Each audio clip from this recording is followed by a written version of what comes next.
दोस्तों धरना निरंतर चल रहा है और अपनी मांगों को लेकर धरने पे जरूर आइए। बहुत जल्द हम लोग जो है माननीय मुख्यमंत्री जी को ज्ञापन देने जाएंगे, इसलिए ज़्यादा से ज़्यादा संख्या में आइए और मैसेज का इंतजार करिएगा। आगे हम आपको दिखाते हैं, ज़्यादा से ज़्यादा इस वीडियो को शेयर करिएगा और चैनल को सब्सक्राइब करिएगा। धन्यवाद। ओके। अगर नीचे तक उतार दिया जाए, समाज को उतार दिया जाए और उसको आर्थिक तो इस देश में हर व्यक्ति हो जाएगा, वो इस देश में हर ताकतवर हो जाएगा। आज वो उसकी ताकत माइनस हो जाती है कि जहां एक शक्ति बनती है वो शक्ति एक दूसरे को खिलाफ खड़ी हो जाती है, जो कि अपने स्वार्थों में लग जाते हैं। तो स्वार्थ रहे लेकिन एक दायरे के आधार पर रहे, तो फिर इस देश में ये विकृतियां खत्म हो जाएंगी। फिर इस देश में हर व्यक्ति को एक मौका मिलेगा अपना विकास करने का उस सिस्टम से। तो ये दूसरा नहीं करेगा, क्योंकि इस देश के जो ब्यूरोक्रेट है वो उसे जो करना चाहिए नहीं है, क्योंकि संविधान में 3 पार्ट हैं, एक विधायिका है, एक जो है आपका IAPCL जो कार्यपालिका है और एक न्यायपालिका है। लेकिन तीनों अलग अलग है, वो एक दूसरे के साथ एक दूसरे के लिए काम करते हैं। वो इस देश समाज के लिए काम नहीं है, लोकतंत्र के लिए काम नहीं करते। वो उस विधायिका को बचाता है और अपने को बचाने के लिए वो उसके पीछे पीछे घूमता है। तो यहाँ जो उसको करना चाहिए, जो संविधान का पार्ट है, संविधान के आधार पर काम करना चाहिए, वो संविधान को अलग काम करता है। तो इस तरह वही न्यायपालिका है जो आज एक जजमेंट होना चाहिए, संविधान के दायरे में होना चाहिए, लेकिन वो केवल जजमेंट होता है। संविधान को अलग अलग आज इतने दिनों से जो बैठे हैं उनसे वार्ता पॉजिटिव होनी चाहिए, उनकी समस्याओं को हल करने के लिए बात होनी चाहिए, लेकिन समस्याओं को हल करने की नहीं है, केवल उनको कैसे उस आंदोलन से अलग किया जाए, कैसे उनको वापस किया जाए, इसकी प्रवृत्ति है। उनके ऊपर कहीं लाठीचार्ज, कहीं तमाम तरह की उत्पीड़न कार्रवाई, तो कहीं उनके वेतन भत्ते में कटौती। तो इस तरह का जो सिलसिला चला रहे हैं, तो ये ब्यूरोक्रेट भी सबसे बड़ा दोषी और न्यायपालिका इसलिए दोषी है कि जो निर्णय आना चाहिए वो निर्णय नहीं आते हैं, वो उनमें डिले होता रहता है, निर्णय समय से होते नहीं है, तो और समस्याएं बढ़ती जाती है। तो इस तरह से अगर ये ब्यूरोक्रेट और न्यायपालिका ठीक हो जाए तो इस देश की विधायिका फिर सही काम करने लगेगी, वो फिर अलग नहीं जा सकती है। तो इस तरह से ये व्यवस्था को हमें सबको मिलकर लागू कराना, हमें ताकत बननी हो, क्योंकि जनशक्ति से देश का निर्माण होता है और जनशक्ति से वो पावर में पहुंचता है, तो उससे भी वो जनशक्ति बने कि आपसे पहुंचने वाला आपके लिए काम करना है, इस देश के लिए काम करना चाहिए। तो ऐसा अगर पहुंचना शुरू हो जाएगा तो इस देश से हर समस्या का समापन होगा, या देश फिर से आदर्श भारत बनेगा। आदर्श भारत बनाने तो उसको चेन सिस्टम से आपको जुड़ना है। ये जिसके आप हकदार हैं वो हकदारी आज तक मिली नहीं, आज हम सब मिलकर उस हकदारी को पैदा करें, ये ताकत बनेगी। आज केवल अगर हम साल उड़ाकर सम्मान कर रहे हैं तो केवल साल उड़ाकर नहीं, आपके रहन सहन में भी वो सम्मान आना चाहिए। आज किचन का जो काम करने वाला उसके बराबर आपकी कम से कम वैल्यू तो होनी चाहिए। आपको देश का वो में सफाई करते हो तो ये साफ रखने के लिए सबके भाई जो बीमारियों को खत्म कर रहे हो, आप उसको सेवक है, जैसे माँ सेवक करती बच्चे पालती है, तो आप उसी तरह से काम कर रहे हैं।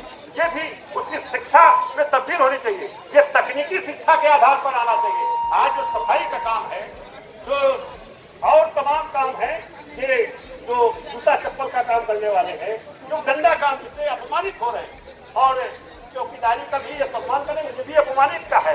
तो ये सभी जो है शिक्षा भी तकनीकी आधार पर होनी चाहिए। आज अगर वो सफाई करने वाला नाले में अगर घुसता है तो टेक्निकल होना चाहिए, उसका उस तरह सम्मान होना चाहिए, वो JEE और AE की डिग्रियां होनी चाहिए, और डिग्री अगर हो जाएगी तो वो देश की बराबरी पर जाएगा ना, फिर उसके आधार पर सम्मानित होगा।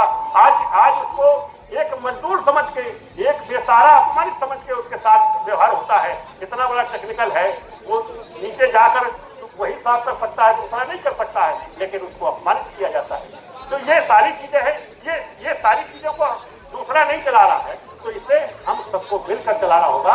और इस देश में हमें शिक्षा का भी रूप लाना होगा, हर क्षेत्र में हमें काम करना होगा, और ये काम हम सब एक मिलकर कर सकते हैं और इसे किया जाएगा। क्योंकि अभी तक बाबा साहब ने जो काम किया, जो मानव काशी, तो उन्होंने तो वो छोड़ दिया कि नहीं, ये जब इस तरह से आ जाएंगे तो एक शक्ति बन जाएंगे, ये अपने आप से काम कर लेंगे। लेकिन आज तक वो अपने आप से वाला नहीं हो रहा है, क्योंकि इस देश में जो बंटवारा है, तो उसे भी हमें उस बाबा साहब के सिद्धांतों को लागू करने के लिए हमें उस तरह से जोड़ना होगा, ताकत बननी होगी। जब उस तरह से ताकत बन जाओगे तो इस देश का मालिक या वो सबसे बड़ी कुर्सी प्रधानमंत्री या मुख्यमंत्री या राष्ट्रपति फिर आपके बीच से होगा।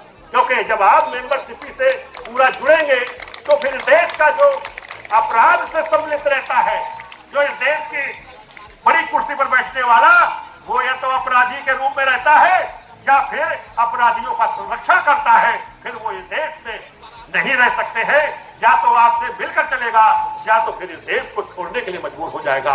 ऐसी व्यवस्था को हम ही आप ला सकते हैं, इस देश के आप ही लोग ला सकते हैं, दूसरा नहीं ले सकता है। दूसरा तो अपने आप को ऊपर के लिए सपना देखता है, ऊपर तो ले जाता है, लेकिन नीचे वालों को आपके बीच का व्यक्ति कोई अगर थोड़ा उठ गया तो ऊपर तो दोस्ती करना चाहता है, लेकिन आपसे के साथ नहीं रहना चाहता है, आपको अपने साथ नहीं जोड़ना चाहता है। इसलिए साथियों, ये बात हमें तैयार करना होगा, हमें ऐसी धारा तैयार करनी होगी कि जो व्यक्ति वहां पहुंचा है, जो इस देश का बड़ी कुर्सी पर बैठा है, उसका भी संबंध नीचे से रहना चाहिए। क्योंकि मेरे बीच से गया है तो फिर मेरे साथ संबंध होना चाहिए।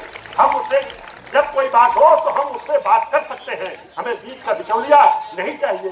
क्योंकि मेरे वोट से गया है, मेरी ताकत से गया है और मेरा भाई था, तो फिर मेरा भाई रहना चाहिए। ये व्यवस्था हमें पैदा करनी होगी। ये पैदा बहुत जल्द हो सकती है अगर आप इस सिस्टम से जुड़े, क्योंकि बहुत बड़ी वो नहीं है कि संघर्ष करना है। ये तो आपका अनवरत जहां रहते हो वहां हर जगह पर संघर्ष होगा आज, और वो संघर्ष इस देश की ताकत बनाने के लिए होगा, अपनी समस्याओं को खत्म करने का होगा। तो जिस दिन आप ये बात हो गए तो फिर आपके बीच में वो प्रधान भी बनेगा, सभासद भी बनेगा, जिला पंचायत भी बनेगा, जिला पंचायत अध्यक्ष भी बनेगा। इस देश के हर जगह आपका कब्जा होगा, आपकी धारा का कब्जा होगा। क्योंकि आपके साथ जो चलेगा, जो संविधान को मानने वाला हो, वो किसी भी जाति धर्म का हो, इससे हमारा कोई भेद नहीं है। वो हमारा भाई है, जो इस देश के मूल लोगों से जो मिलकर चल रहा है, जो अपने अधिकारों के लिए वो अपने अधिकार चाहता है, तो फिर अपने अधिकारों के लिए खड़ा होगा, तो सबके अधिकार मिलना चाहिए। ये देश का हम सभी लोग देश के हैं, तो एक दूसरे के सहयोगी हैं, हम बंधुत्व हैं, भाई हैं, तो इसलिए हम एक दूसरे के साथ खड़े होंगे। हमारा कोई बिरादरी से नाता नहीं, कोई धर्म से नाता नहीं, हमारा नाता भाईचारे से है, एक दूसरे से। उसी तरीके से हमारा रिश्ता बनना चाहिए जैसे हम भाई बहन होते हैं। जैसे हम भाई होते हैं तो उस तरह से रिश्ते हमारे आम लोगों से बनने चाहिए। ये तभी बन सकता है जब एक वही लोकतंत्र की बात आती है। लोकतंत्र जिस तरह से है, जिस तरह से ये देश के ही नहीं विदेशों को भी मित्र बनाता है, लेकिन वो यहाँ दुनिया बना रहा है। क्यों? यहाँ अधिकार की बात है, यहाँ का नेता देश से तो संबंध रखता है, उसमें भाईचारे की बात करता है। जब विदेश जाता है तो कहता है कि हम बुद्ध के धरती से आया हूं, हम युद्ध नहीं चाहते, हम प्यार मोहब्बत चाहते हैं। लेकिन यहाँ वो आपको अलग अलग करने का काम करता है। तो ये व्यवस्था को हमें खत्म करना होगा। अगर इस देश में अगर भाईचारा लाना है तो फिर देश का जो आदर्श भारत का भी निर्माण है। 800 करोड़ की जांच हो, 800 करोड़ की